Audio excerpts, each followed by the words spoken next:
use it in a completely different context.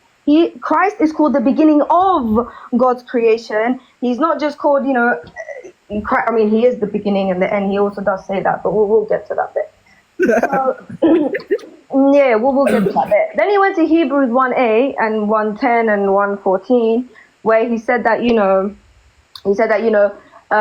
saying that the Father says to the Son that, you, Lord, laid the foundations of the earth, quoting Old Testament, which is attributed to the Father, and now he's saying that it is now the Father saying it to the Son. The problem that you have is that when you read Hebrews 1:8, in most Bibles, in most English Bibles, it's going to say, but of the Son, he says, or about the Son, he says. In the Greek, the verb he says is not there. Okay, so God is speaking from Hebrews 1:5, where, to which of the angels did God ever say, you are my son, today I've begotten you? And then, and then he goes, and when God brings his firstborn into the world, he says, let all God's angels. So it explicitly makes it clear when the Father is speaking. But then when he gets to Hebrews 1:8, it doesn't say he says. It says, but of the Son, but about the Son. Now, if you want it for readability, a better translation would be, but of the Son, it says. And then the author of Hebrews is now drawing from Psalms 45 there, and then typologically applying it to the Son. It is not the Father actually speaking himself. And then in Hebrews 1, when it goes to the bit where it says, you laid the foundations of the earth, it is not the Father saying it to the Son, because all it says in the Greek, it says, and you laid the foundations of the earth. So it's using one bit and applying it to the Son, and then it's using another bit and it's applying it to the Father. It is not the Father speaking to the Son.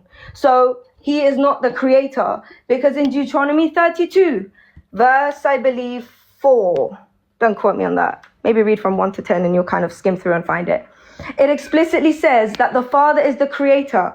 In Isaiah, it says that, we are the works of your hands. We are the clay and you are the potter, distinctly naming the Father. So the Father is the creator. He's the only one that's explicitly called the creator. The Father is not speaking to the Son in Hebrews. The first bit, 1:8 and 1:9, is about, it's just drawing from Psalms and just typologically applying it to the Son, and then it draws from Psalms, and it's not the Father speaking to the Son. So that's that bit. Then he went to Revelation 21, right? I don't know why he went here, like it has any bearing on his argument, but I'd just like to address in Revelation 22, where, it says a very similar thing. Look, I am coming soon. My reward is with me. I will give to each person according to what they have done. I am the Alpha and Omega, the first and the last, the beginning and the end.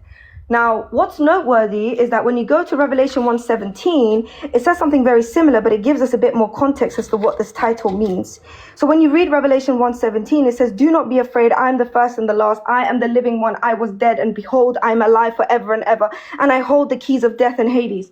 So when it's saying that, he's alive, it's saying that he's the first to be raised from the dead. Or you can say it as if, to say he's the first from the Father and he's the last to take us back to him. Because like I already explained to you before, just because they have the same titles, like King of Kings, like Lord of Lords, it does not mean it in the same context.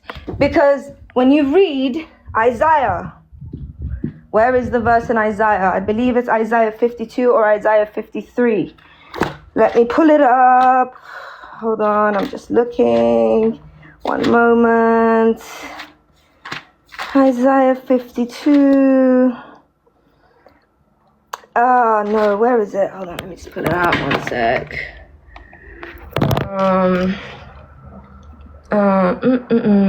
Yeah, man.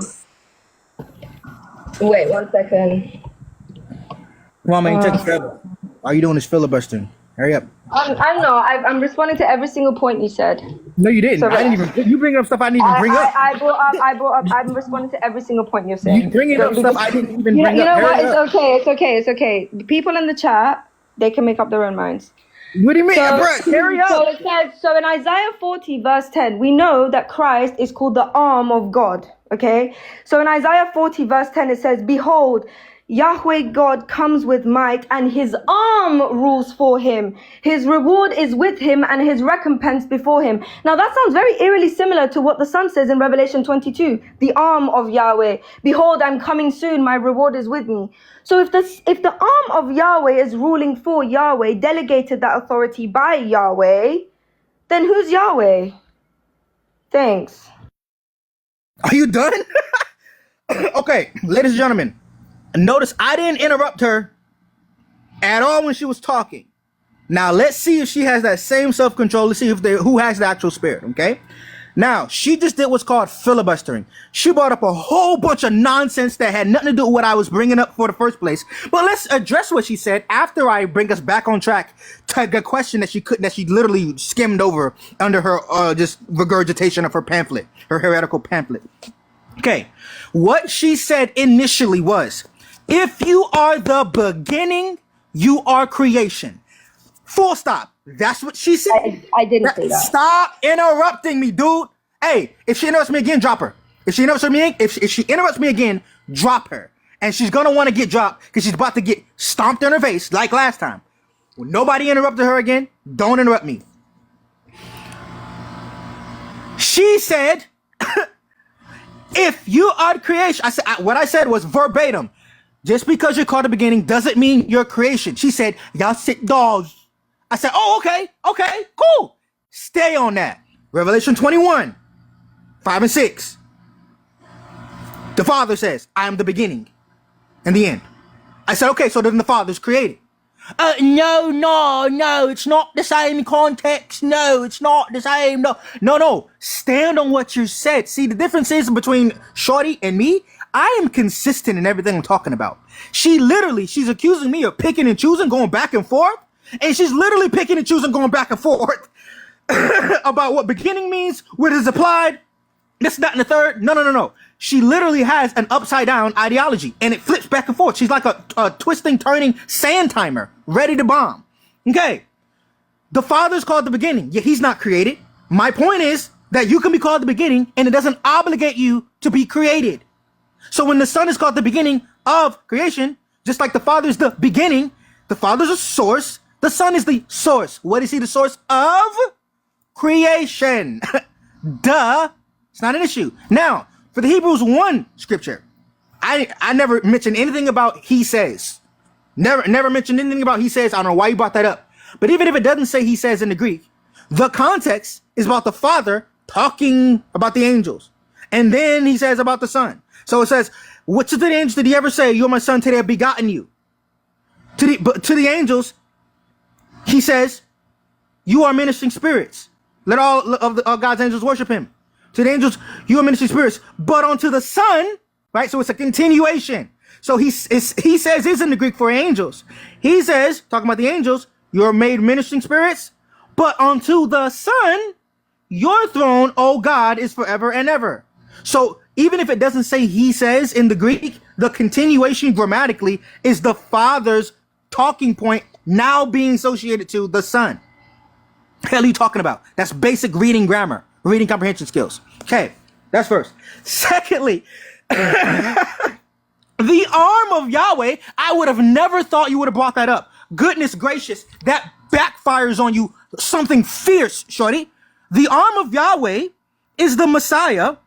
I didn't even know you knew about that because I don't understand why you don't believe Jesus is God and you understand he's the arm of Yahweh. In Isaiah 49. In Isaiah 49, verse 9 and 10. Oh, I'm sorry. Hold on. I gave you the wrong one. Yahweh. It's in Isaiah 51. Yeah, I'm right. Isaiah 51, verse 9 and 10. It literally says, awake, awake, put on strength, O arm of Yahweh. Awake as in the days of old, the generations of long ago. Was it not you who chopped Rahab in pieces, who pierced the dragon? Ready? Watch this part. Was it not you who dried up the sea, the waters of the great deep, who made the depths of the sea a pathway for the redeemed to cross over? That's the splitting of the Red Sea, shorty. Did you not know that? Guess who split the Red Sea in Exodus Exodus 14:21. Let's see who actually says it. Stop talking. Give me the verse. I just want the Stop verse. talking. Can you tell me the verse? Stop talking. I'm She's just saying, can I have the verse? Yo, hey, drop her till I'm done. Drop her till I'm done. Drop her till I'm done. She don't know how to control herself. I'm not coming back up, bro. Halal, I don't care if you don't come up. You let can him finish. Let him finish. I'm just saying, can I have You can speak after I'm done talking. We did not interrupt you. We let you go on that whole. Let him finish. We let you go on that whole gishgallop. I'm just saying, can I have the verse? That's Exodus. it. Okay. In Isaiah. The verses that Isaiah 51, 9 and 10. Isaiah 51, 9 and 10. I'll read it again for you. We'll hold your hand through this demolishing that I'm giving you right now. Don't trip. Isaiah 51, 9 and 10. Awake, awake, put on strength, O arm of Yahweh. Awake as in the days of old, the generations of long ago. Was it not you who chopped Rahab in pieces, who pierced the dragon? Was it not you who dried up the sea, the waters of the great deep? You who made the depths of the sea a pathway for the redeemed to cross over. That's splitting the Red Sea. Exodus 14:21 will show you who split the Red Sea. Exodus 14:21 says, then Moses stretched his hand over the sea, and Yahweh swept the sea back by a strong east wind all night and made the sea into dry ground. So the waters were split. So Yahweh is the one who swept the sea back, but Isaiah says it was the arm of Yahweh who swept the sea back. So the arm of Yahweh is Yahweh. So when you ask me, so who's Yahweh? Who is Yahweh? The arm of Yahweh is Yahweh because Yahweh is triune. And we know based off of Psalm 83 and 18, for you, Yahweh, alone are most high over all the earth. Congratulations, you cooked yourself.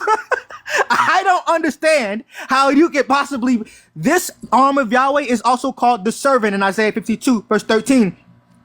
I'm sorry, Isaiah 53, verse 1 through 3. But that same servant in Isaiah 53 is talked about in Isaiah 52, verse 12, where he says he'll be high and lifted up, highly exalted. But guess who else? That language, when it says high and lifted up, high and lofty, that's only talked about by one other, Yahweh. Isaiah 33, verse 10. I will be highly lifted up. I will be highly lifted up. That's what Yahweh says about himself. I will be high and lofted, highly lifted up, exalted. That's what Yahweh says about himself. So when you're bringing up the arm of Yahweh, that completely backfires on you 100%.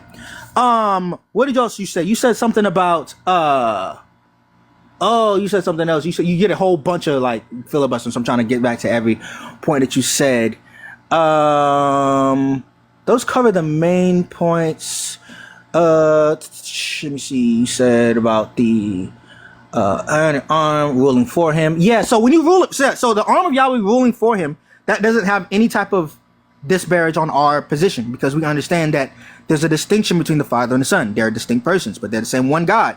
With what you just showed literally said. Because the arm of Yahweh is not the Father, but the arm of Yahweh is still Yahweh, because Yahweh is the name, the nominal name of the Most High God. Oh, that's right. You said that there was no creation involved from the Son. Okay. Proverbs 8 about the Son literally says that he was by the Father as a master craftsman. Craftsmen create. So the Son is creator for sure.